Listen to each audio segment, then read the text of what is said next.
61 pesos per liter. Yes, Ngayon po kasi ang presyo na ninyo ay 111 per liter.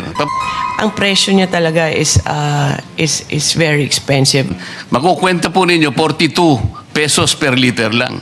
Isama po ninyo lahat ng local cost natin na 19 pesos o siyang 61 pesos per liter. Director Abad, sinubukan mo na ba talaga? Definitely, it's almost the miracle amount. Director, at magmula 229. nung March 25 hanggang ngayon, more than 2 weeks na po ang nakararaan. Hindi po, ibig nyo sabihin, hindi pa po nyo na-check ito?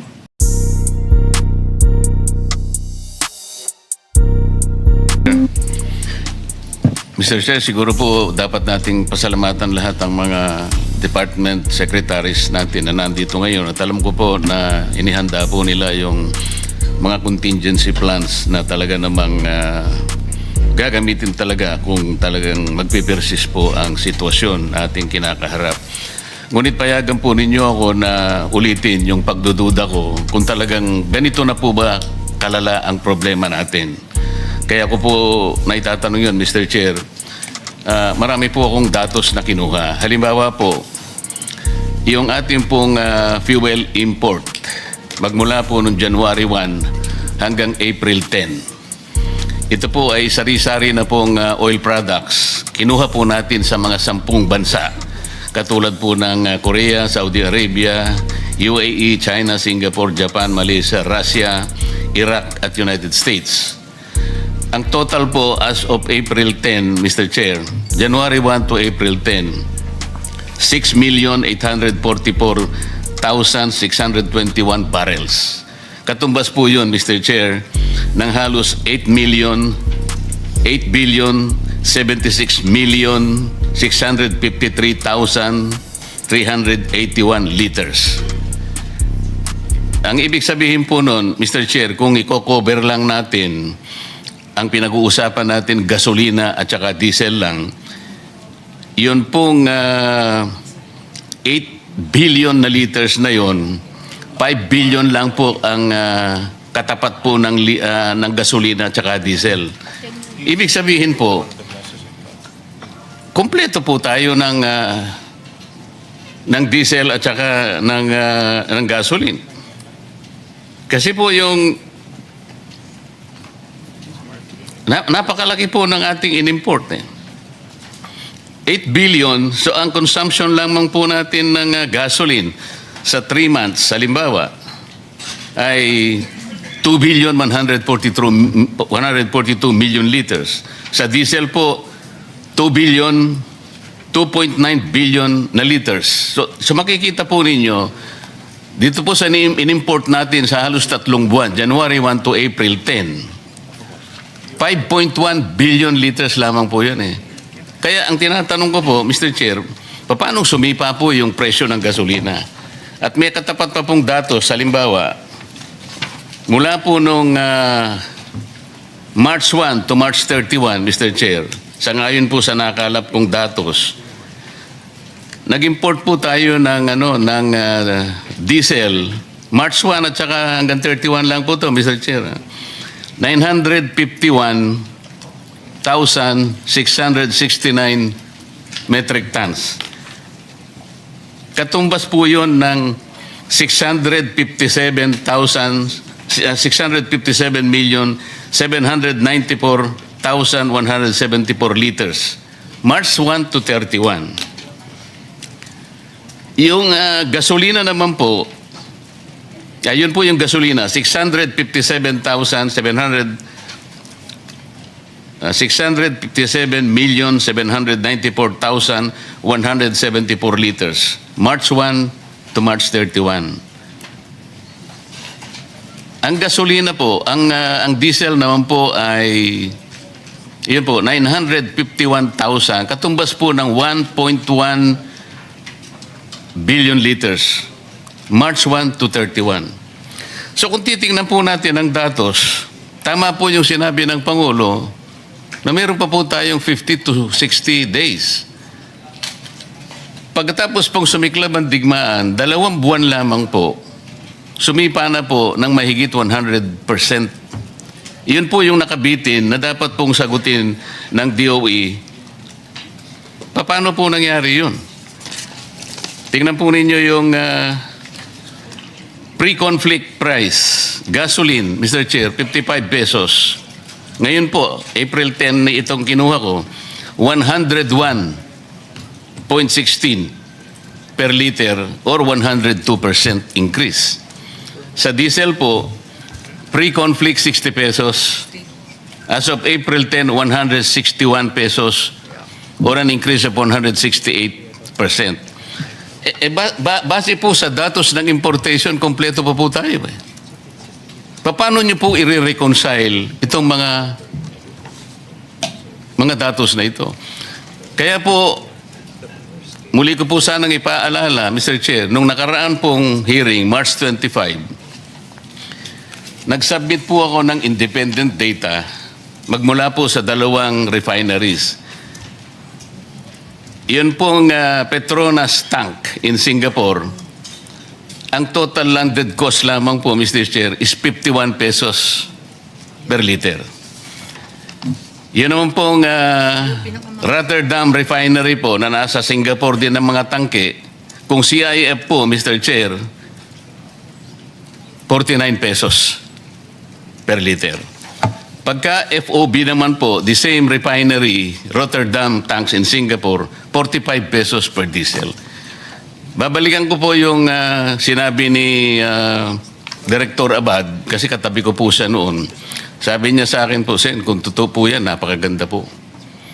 At sabi po nung isang distinguished resource person natin, it is music to their ears. He was referring to the oil companies who were present at that time, Mr. Chair. Tama naman po eh. Bakit hindi po nila tingnan ito? Sa ngayon po, Mr. Chair, these are not only the low-lying fruits. These are the only fruits that we can pick. Kung tama naman po ito eh. It has been about 19 days from the last hearing, Mr. Chair. I'd like to believe that the DOE, even the oil companies, must have checked the validity of this data. Mamaya po, bago ako magpaalam, ibibigay ko uli po yung estimate na binabanggit po ng aking contact sa Singapore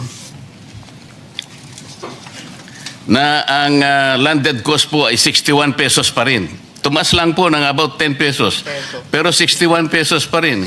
Mamaya po, iwanan ko po sa inyo, Mr. Chair. Para sa ganon, makapag-engage naman yung oil companies. Kung totoo po ito, ba't hindi po tayo bumili sa Singapore? Sana hindi pa natin pinag-uusapan ang problemang kinakaharap natin. Naawa na nga po ako sa ating mga department secretaries. Baka naman hindi ganun kalaki ang problema. Kasi sa ngayon po, hindi ko po talaga makita yung problema. Ang mga datos po, the numbers will speak for themselves. Pati nga po yung capacity natin, Mr. Chair, yung fuel storage in the Philippines. Kinuha ko po Luzon, Visayas, Mindanao. Yung sa Luzon po, yung sa Subic, SBMA, Philippine Coastal. Hindi ko na po babanggitin yung sino po yung may-ari. Ano po? Ang total po pala ng ating storage, Mr. Chair, tama naman si Secretary, 2.1 billion liters, Luzon, Visayas, Mindanao. Kung isasama po natin, Mr. Chair, yung retail infrastructure capacity po ng mga stasyon ng mga gasolina, idadagdag po natin 1.4 billion liters. Ang ibig sabihin po nun, Mr. Chair, mayroon po tayong halos 4 billion capacity po sa liters. Katumbas po ng halos 2 buwan at 8 araw. So bakit hindi po tayo mag-imbak? Nandito po yung presyong sinasuggest po sa Singapore. Kung chinek po naman natin tama, bakit po naging tahimik po yung mga oil companies? Wala pong nag-dispute sa akin. I was even trying to tell them, please dispute this data. You want me to check this? I have checked this. Kayo po, you have to prove me wrong. Kung tama po ito, ay bumili po kayo. Bakit hindi po sila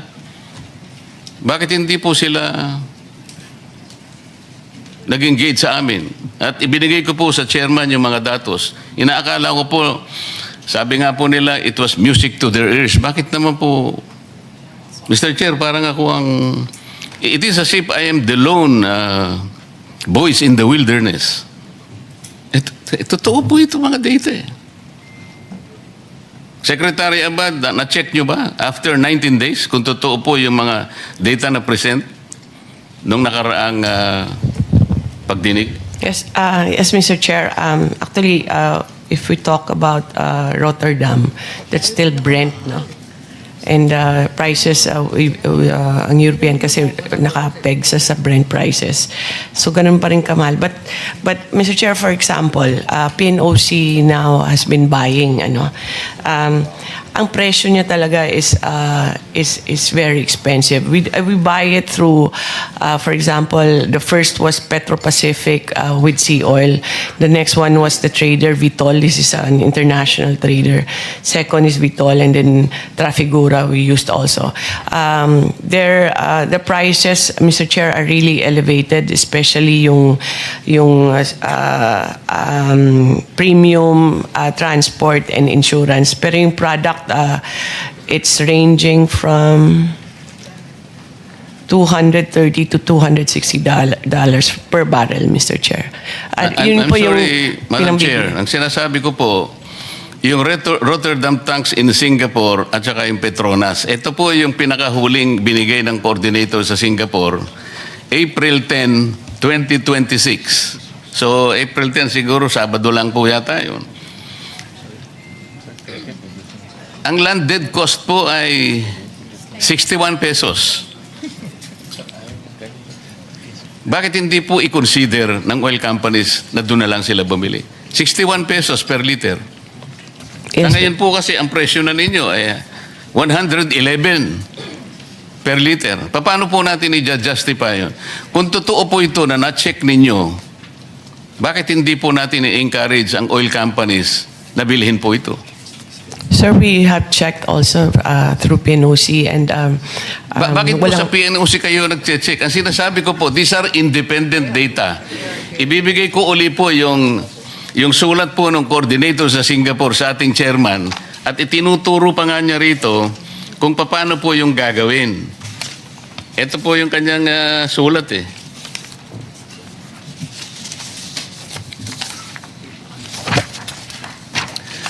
Ang sinasabi po niya, Mr. Chair, refinery tank to vessel procedure in Jurong, Singapore.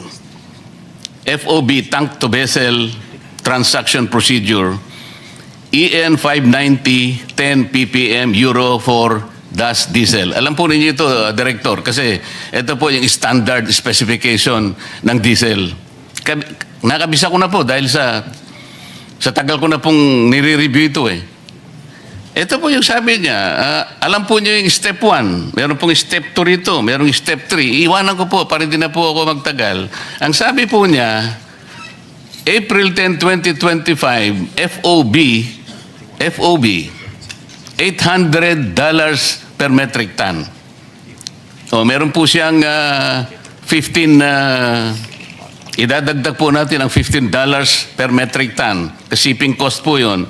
At saka yung maps ng Singapore, 1.71. Makukwenta po ninyo, 42 pesos per liter lang. Isama po ninyo lahat ng local cost natin na 19 pesos per liter. Babagsak lang po siyang 61 pesos per liter. O ba't hindi po natin bilhin yun? Ano po ang... Director Abad, sinubukan mo na ba talaga? Chinek mo eh. At nakita mo, sabi mo, maganda po. Talaga namang maganda. Bakit naman hindi? Last week, habang tayo nag-uusap, March 25, nag-average po ng 45 pesos to 50 pesos per liter. Ngayon po, ito, manageable pa rin, 60 pesos. Director Abad.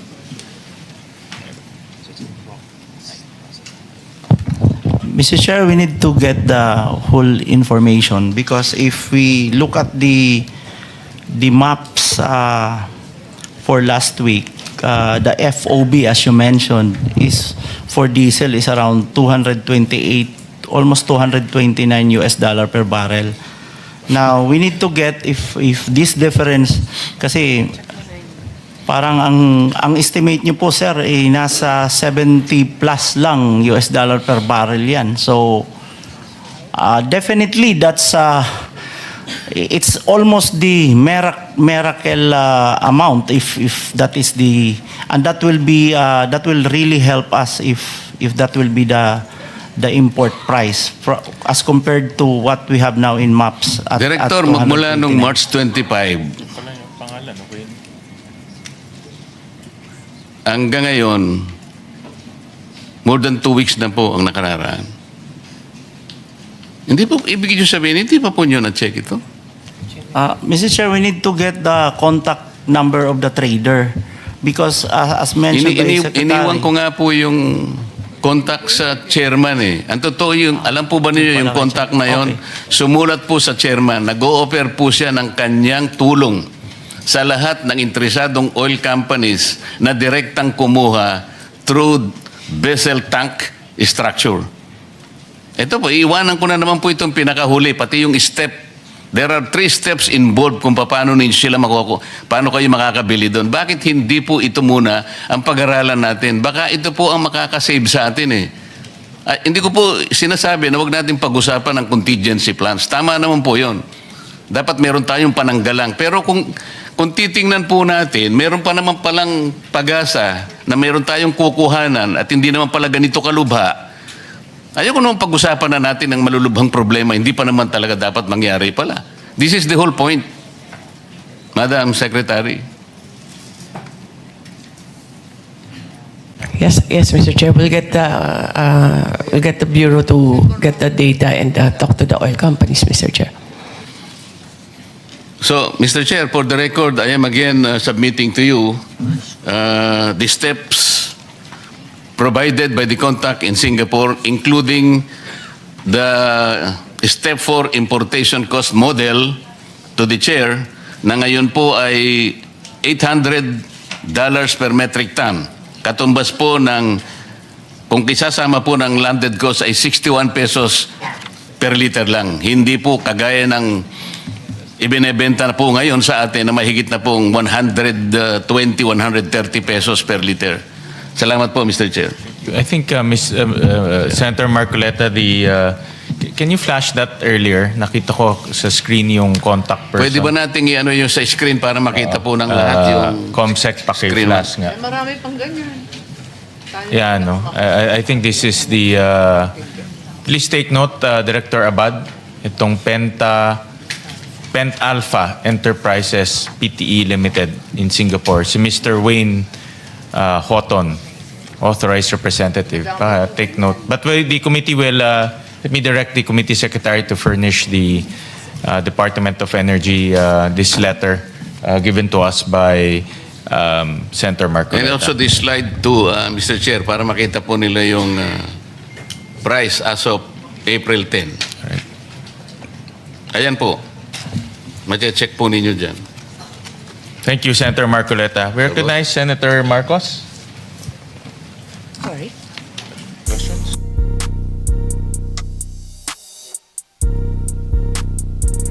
Thank you for watching mga kabayan.